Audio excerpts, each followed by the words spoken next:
Guess what, guys? I don't meal prep. And with these staples, some easy ideas, and my healthy meal formula, you can skip the meal prep too. The first thing you're gonna wanna do is to stock your fridge with whole foods. This includes low-fat dairy, like low-fat Greek yogurt, low-fat milk, and low-fat cheese. You can omit these if you're vegan or fully plant-based. And for those of you who are not vegan or fully plant-based, you'll wanna stock your fridge with meats, low-fat for the most part. This includes chicken, fish, and low amounts of beef. And while eggs are not a meat, you'll want to stock up on eggs as well. Tofu and tempeh are great plant-based alternatives to have on hand as well. Animal products, it's preferable if you can get grass-fed, pasture-raised, and sometimes organic. But first and foremost, you want to focus on getting whole foods before you try to upgrade those products.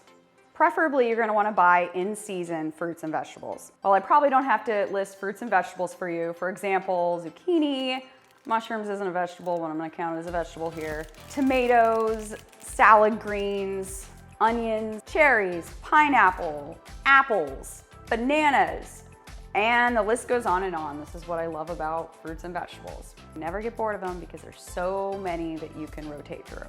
You're gonna wanna stock your pantry with lots of beans, both dried and canned, grains such as brown rice, quinoa, which is a good quick cook option, whole grain pasta. You'll also want to have some nuts and seeds on hand, such as almonds, cashews, nut butters, chia seeds, sunflower seeds, etc. And more. I'm going to list those down in the description for you. It's also good to have oils. At minimum, you're going to want olive oil. And it's also good to have vinegars. My favorite is balsamic vinegar. You'll want to have lots of different herbs. Those can make or break your recipes. These are easy to keep stocked because they last a long time. You'll get used to knowing what kind of herbs go with different themes of food. Like here are some Asian food blends, here are some Mexican blends, here is an Italian blend, here is like a basic savory blend, here is an Indian blend, and more. Again, I will list more in the description. There are some other various items you're gonna wanna have on stock as well, like salsa, mustard, canned tuna, hot sauce if you're into that, and definitely some different types of broths, at minimum vegetable broth. More down in the description. Some basic kitchen supplies you're gonna wanna have are some pans. I used to cook in just a pan for many years. So if anything, you can do quite a bit with it. You're gonna want spatula, measuring cups, measuring spoons. A spatula is pretty useful, but you can probably get creative without it.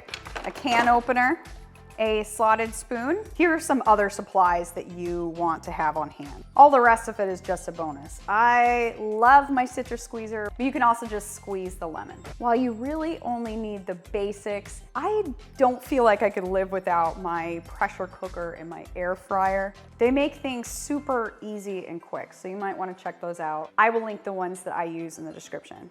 So frankly, I don't have any meals planned for today to discuss with you. So you'll see how this really works. Last minute challenge accepted. The first thing I do is look through all of my perishables and look for things that are about to go bad. A lot of times I'll use this as inspiration for tonight's dinner.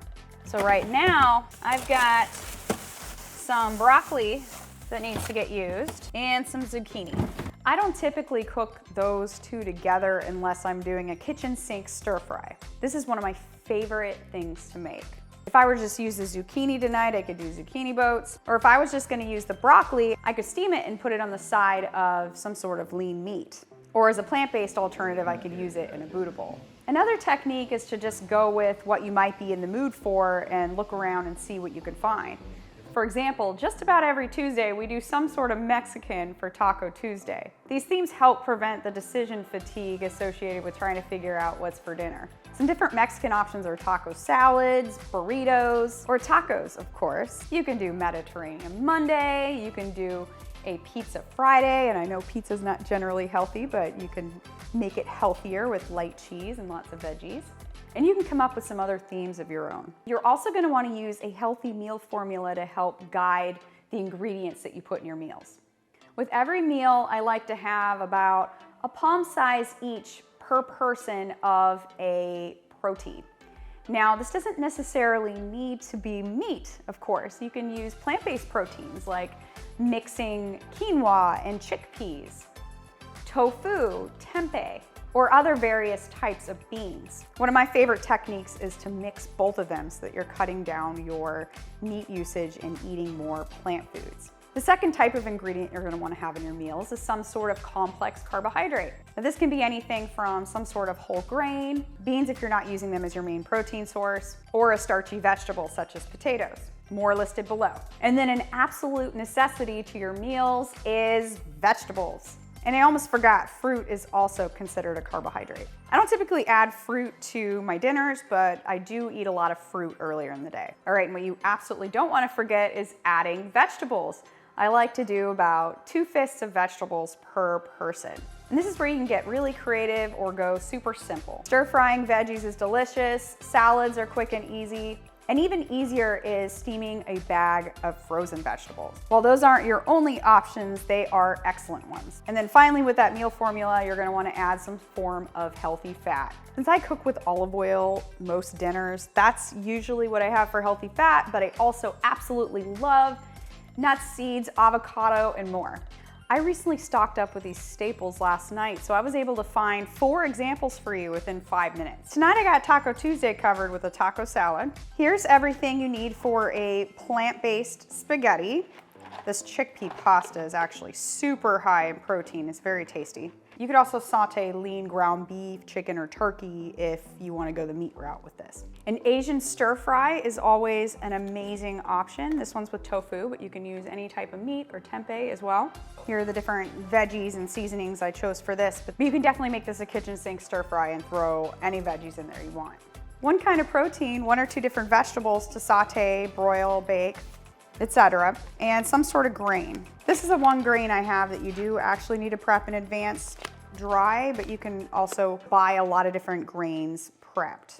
Now I got some tips to make all of this a little easier. It's really easy to waste time if you don't have great knife skills, so trying to adopt some good knife skills will be well worth it in the long run. If money isn't a problem, you can also buy vegetables pre-chopped. I absolutely love my pressure cooker as it can cut down your cook time substantially. And if you don't mind laying back on the couch for a bit while something's in the oven, there's a lot of things you can just throw on a broiling pan and broil, or put on a sheet pan and bake, and it really doesn't take a whole lot of effort, just a little bit of time. Now, unless I'm doing a last-minute run to the grocery store for one of my videos, I always use Walmart delivery. I'm really busy around here with 4 kids, and it sounds like hell to me to take them to the grocery store. Walmart is really awesome because you can put things in your cart and do free pickup, or just give a little tip to the driver to bring it to your house. Fortunately, I'm not getting paid from them to say this. This is what I actually do. There are other services like Instacart, but they mark up the prices of their products and you have to have a membership, so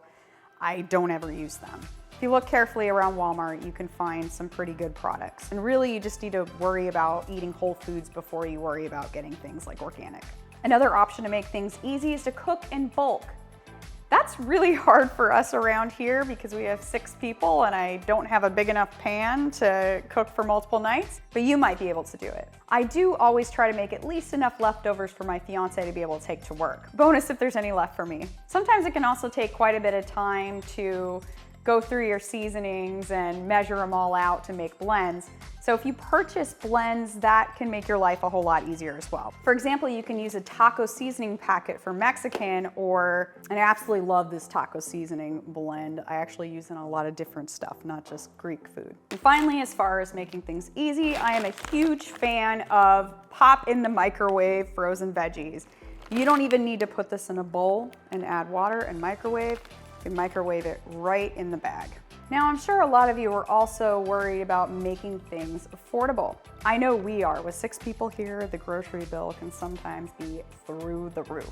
The first thing you can do to cut down your expenses is not worrying about buying organic from the get-go. Depending on the type of food item, you might not even be getting that much more quality for the greater price. If you want to buy organic, and it is beneficial to buy some foods organic, check out what your Dirty Dozen list and get those produce items organic. These might also be more affordable to get from a farmer's market. While the regulations are kind of loose around organic meat and dairy, It is beneficial in most cases to buy organic meat and dairy, or at least free range and grass-fed. These forms of meat and dairy not only are better for you, but they also are better for the environment. One way we cut down on our cost of eating pasture-raised meat and dairy is by cutting it 50-50 with a plant-based protein and an animal protein, such as half as much meat in your taco and lots of beans. If you don't mind doing just a little bit of meal prep, getting dried beans and grains is much more affordable than getting them prepped. In fact, the more whole and basic your foods are, the cheaper it's gonna be. Not pre-cut, pre-made, or pre-packaged. Again, there are some quick cook options such as lentils and quinoa if you don't wanna do any of the meal prep, or if you have a pressure cooker that'll